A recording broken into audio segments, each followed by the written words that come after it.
गीता बहुत गरीब परिवार से थी। वो एक कॉलोनी के बाहर रंग पिचकारी की दुकान लगाकर बेचा करती थी। गीता रंग पिचकारी बेचते हुए कहती है, पिचकारी ले लो, रंग ले लो, होली के लिए रंग ले लो। तभी उस कॉलोनी से एक अमीर औरत निकलती है, जिसे देखकर गीता कहती है, अरे आंटी जी, बच्चों के लिए रंग ले लीजिए, ये देखिए कितने प्यारे प्यारे रंग हैं यहाँ। औरत गुस्से में कहती है, क्या है, नहीं चाहिए रंग वंग, क्यों रोज रोज मुझे आते जाते टोकती हो। अरे आंटी, होली है, आप रंग खरीद लेंगी तो हमारी भी होली का त्योहार हो जाएगा, इसीलिए आपको रोज बोलती हूँ।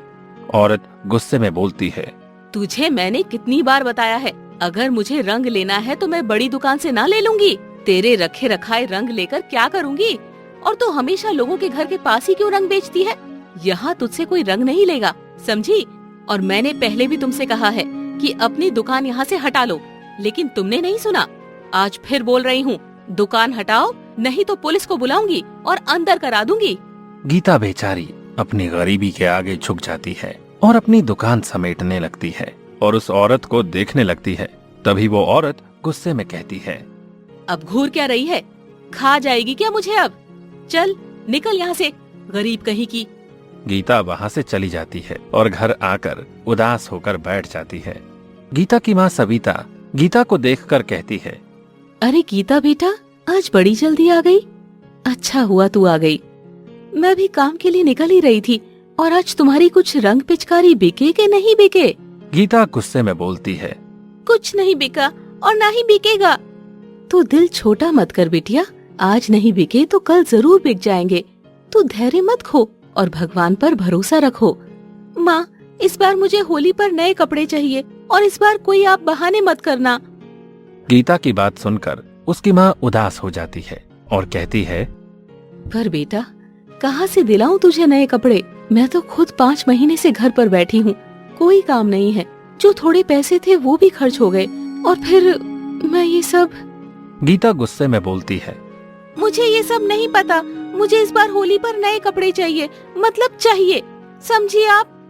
गीता की गुस्से भरी बात सुनकर उसकी माँ सविता उदास हो जाती है और कहती है, चल ठीक है बेटा, तू गुस्सा मत कर, मैं जा रही हूँ ना काम पर, आज कोई काम मिल जाएगा तो मैं तेरे लिए नई ड्रेस ले आऊंगी, ठीक है। आप सिर्फ ऐसे ही कहती हो, करती कभी नहीं। गीता अपनी माँ से गुस्सा होकर कमरे में चली जाती है। सविता भी काम की तलाश में निकल जाती है। थोड़ी दूर चलने के बाद उसे एक भगवान की मूर्ति दिखाई पड़ती है। वो उनसे प्रार्थना करके कहती है, हे भगवान, अब आप ही कुछ कीजिए, मैं अपनी बेटी को इस तरह से नाराज नहीं देख सकती। ये प्रार्थना करते हुए वो एक अमीर औरत के घर पहुंच जाती है और उनसे कहती है, सुनिए दीदी, क्या मुझे आपके यहाँ काम मिल सकता है, मैं सारा काम कर लेती हूँ, खाना, झाड़ू, पोछा, जो कुछ कहेंगी सब कर दूंगी मैं। नेहा, जो कि एक और अमीर औरत है, वो बोलती है, अच्छा अच्छा, तुम सही समय पर आई हो, वैसे भी मुझे एक काम वाली की जरूरत थी, आओ अंदर आ जाओ। सविता भगवान का शुक्रिया अदा करके अंदर आ जाती है। सविता को देख उस अमीर औरत की बेटी यानी कि पिंकी मुंह बनाने लगती है। सविता अंदर आकर झाड़ू पोछा करने लगती है कि तभी वो अमीर औरत की बेटी अपनी माँ से कहती है, मम्मी, मुझे इस होली पर iPhone 12 चाहिए, आपने कहा था ना कि आप दिलाओगे। हाँ बेटा, कहा था, लेकिन अभी तुम्हारे पापा का बिजनेस थोड़ा डाउन चल रहा है, तो। पिंकी गुस्से में बोलती है, तो कुछ नहीं, मुझे चाहिए iPhone 12, मेरी फ्रेंड के पापा ने तो उसे दिला भी दिया है, बस आप ही नहीं दिला रहे हो। उन दोनों की बात सुनकर सविता को अपनी बेटी की याद आने लगती है कि इस तरह से उसकी बेटी ने भी नए कपड़े के लिए कहा था। सविता चुपचाप खड़ी देखने लगती है कि तभी वो अमीर औरत नेहा कहती है, ठीक है बेटा, मैं पापा से बात करती हूँ, वो दिला देंगे। पिंकी गुस्से में बोलती है, आप बस कहते हो, दिलाते कभी नहीं। ये कहकर पिंकी गुस्सा होकर अपने कमरे में चली जाती है। बेचारी सविता को अपनी बेटी की याद आती है कि वो भी आज इसी तरह से कह रही थी। सविता बेचारी ये सोचते हुए अपना काम खत्म करके घर आ जाती है। उसे देखकर उसकी बेटी गीता कहती है, माँ, आप मेरे लिए नए कपड़े लाए? सविता शांत होकर बोलती है। अभी नहीं बेटा, हाँ लेकिन मुझे काम मिल गया है। और गीता गुस्से में कहती है। आप एक नंबर की झूठी हो। नहीं बेटा, मैं सच कह रही हूँ, मेरा यकीन करो। नहीं, मुझे नहीं सुननी आपकी कोई बात। लेकिन बेटा मेरी बात तो सुन। नहीं सुननी, और अगर सुनूंगी तो बस एक शर्त पर। क्या? कल मैं भी आपके साथ काम पर चलूंगी और आप मुझे मना नहीं करोगी। गीता की बात सुनकर वो उदास हो जाती है और मायूस मन से अगले दिन अपनी बेटी को उस अमीर औरत के घर ले जाती है। गीता को देखकर उस अमीर औरत की लड़की पिंकी को बहुत गुस्सा आता है और वो सविता से कहती है। अरे सविता आंटी, इसको क्यों ले आई? इसने कोई घर की चीज तोड़ दी तो?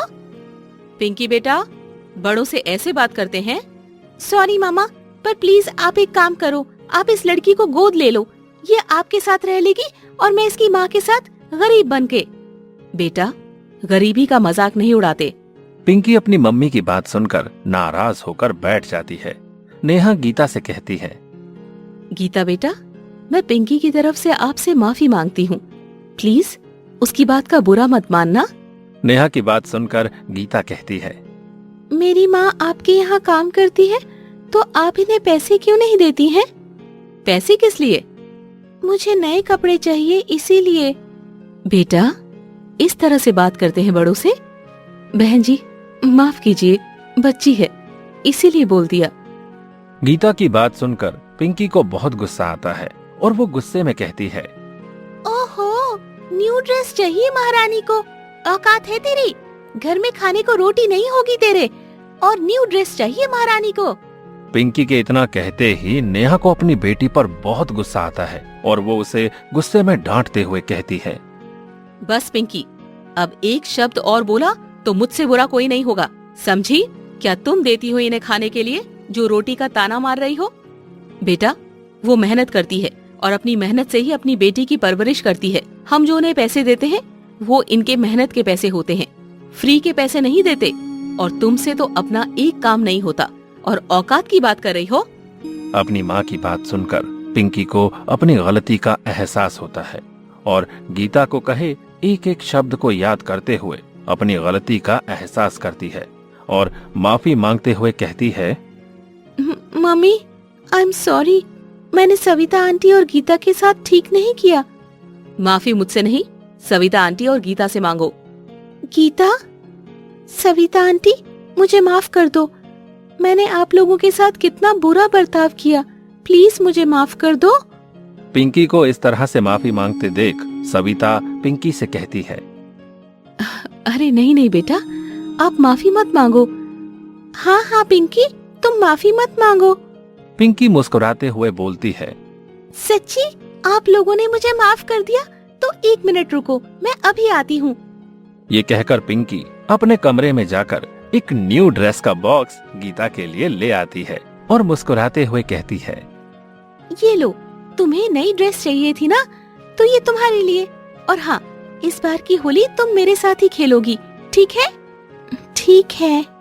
पिंकी और गीता दोनों एक दूसरे के गले लग जाते हैं और खुशी खुशी दोनों दोस्त बन जाते हैं।